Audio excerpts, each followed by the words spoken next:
Switch over from Windsor to Ottawa, where the ongoing protest there is entering its third weekend. The CBC's Ashley Burke is on the ground right now on Parliament Hill. So Ashley, thank you for waiting for us as we were speaking there from Ellen. Talk to us about what's happening there right now, because certainly what is happening in Ottawa is markedly different from what we're seeing in Windsor, Ontario.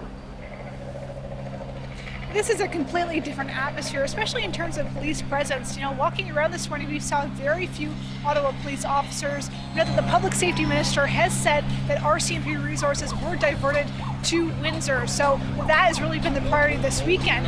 It's quite a party-like atmosphere here, and a lot of families we've seen this morning with very young children, and that's been difficult for the police to manage because they say that this could potentially be a volatile situation. They've warned people to take their children home, that they've been in contact with Children's Aid over those staying in vehicles and trucks here. But we are still seeing a lot of families here who say that they feel safe, and as well that they're fighting for their children over these vaccine mandates, and that's why they're here. They're not going anywhere. Some of the other scenes we saw this morning, people soaking in a blow-up hot tub just outside of Parliament Hill. You can see beside us tents that have been erected right on Wellington Street. This was last night. They brought this in. Police tried to push these tents back and not allow them to, but it was a victory for the protesters. Inside there are donations and treats for kids that are being gathered in there. They've got some generators, things like that. You can kind of get a sense of the scene here, and just the amount of people coming in from all over. Many from Quebec. We spoke to some as far as southern Ontario who drove 8 hours to be here. A lot of individuals who say they lost their jobs because they had to be vaccinated, including those that worked at auto part factories. Some are parents that come up and were quite upset and angry, saying, look, I can't take my kids to school, to swimming classes or to hockey practice because of the vaccine mandate. So that gives you a bit of a sense of the crowd that's showing up here today just for the weekend that haven't been here during the week. Mm-hmm. I'm wondering about the effect the police action in Windsor has had on people there. Are people talking about it? Has that made them emboldened or think twice about taking part today?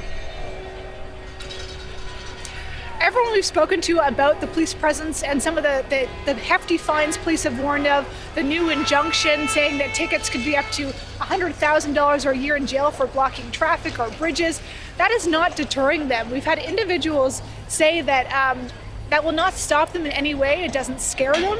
And many here do seem emboldened, and they feel that those types of tickets or arrests are unconstitutional. So it's not something that anyone here is saying is going to make them go home. And it's certainly a challenge that police are facing. We've heard a lot of warnings from them here in Ottawa, but not a lot of police stepping in and taking action. They were trying to, for example, seize fuel earlier on in the demonstration, and that stopped. We see people going right by police with wagons full of fuel. So it's really been a challenge for the police here, who say that they're outnumbered, that they need more resources. They have called on the federal government for help.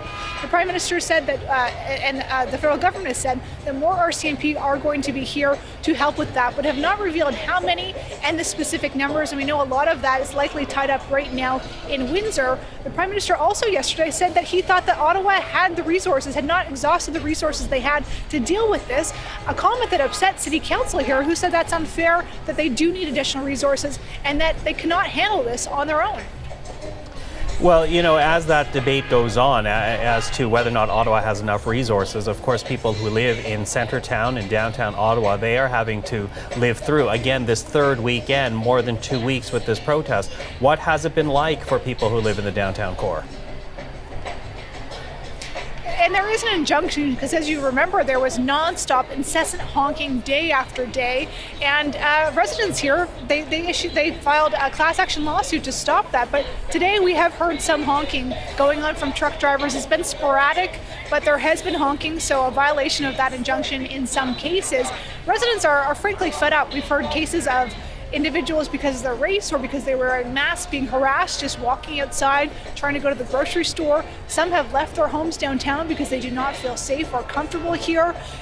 The treatment of residents downtown, they feel like they are being held hostage, is the quote we hear a lot, in their homes, and have frankly had enough and are aiming their criticism at all levels of government for passing the buck to one another, as well as the police for not stepping in and doing something up until this point that has allowed individuals here to paralyze the streets for going on week 3 here. Ashley, thank you for this. We will speak again as we continue to track the very latest with this Parliament Hill protest. But for now, thank you, Ashley Burke in Ottawa.